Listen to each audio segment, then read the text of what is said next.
Nigerian newspapers, which we've got a host of them. We're looking at The Nation now.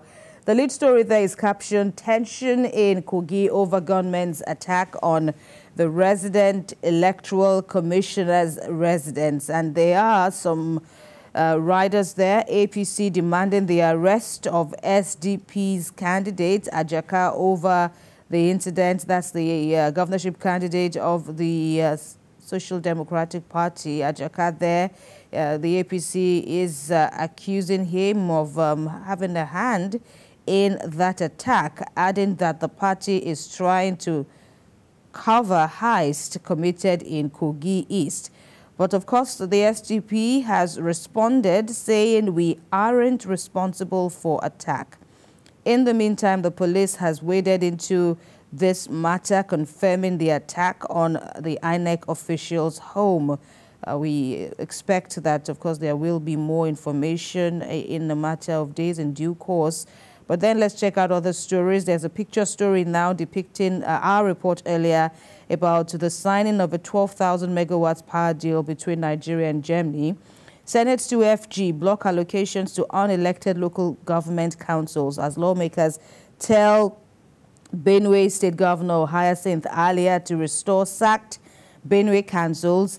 In the meantime, Upper Chamber passes 2024 appropriation bill for second reading, as well as the House of Representatives.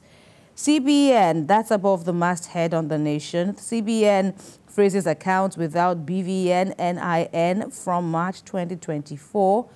And still in the fallout of the NAF helicopter crash, 5 escaped death as the Nigeria Air Force helicopter crash lands in Port Harcourt. You can check out all the stories from The Nation newspaper.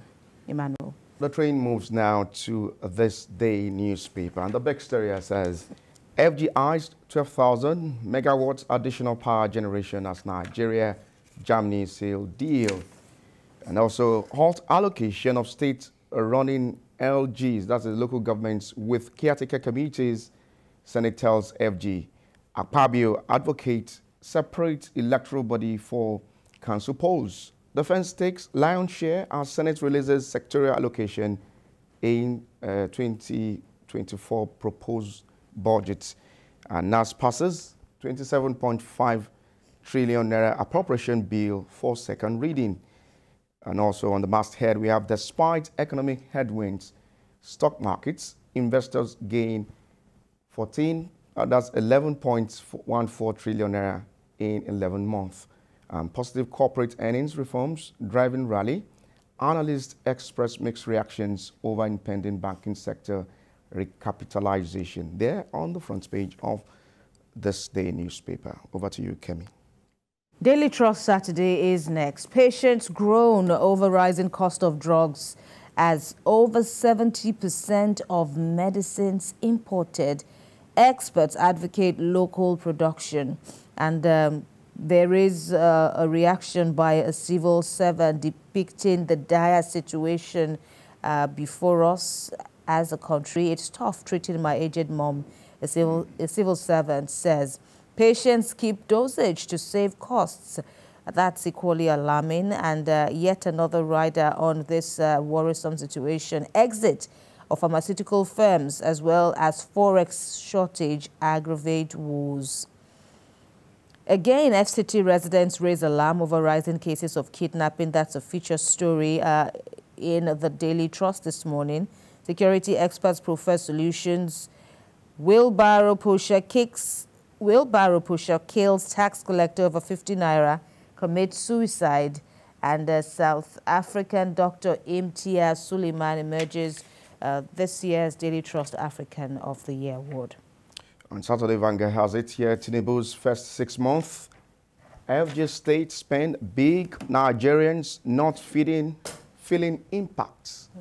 Nigerians not feeling impacts there from the spending coming from the federal government. States spending big, and Nigerians there not feeling the impact. Page 10 there of Saturday Vanguard newspaper. 3 tiers of government share 5.57 trillion naira in 6 months. FG gets 2.097 trillion naira 36 states, 1.83 trillion naira. Local governments, 1.356 trillion naira. These are huge amounts of money at this time being disbursed to various three tiers of the government. There are hardship bites amid rising insecurity, human development indices plummet there. And President assures reforms will change Nigeria. That's coming from President Bola Tinubu. Kogi government, SDP renew rivalry as gunmen attack Kogi INEC wreck. And FG borrows for 2024 workers' salary review. Breaches Fiscal Responsibility Act on deficits. And Senate passes 2024 appropriation bill for second reading without having copies of budget sectorial breakdown. Spends 2 days debating Tinubu's budget speech. Over to you, Kemi. All right.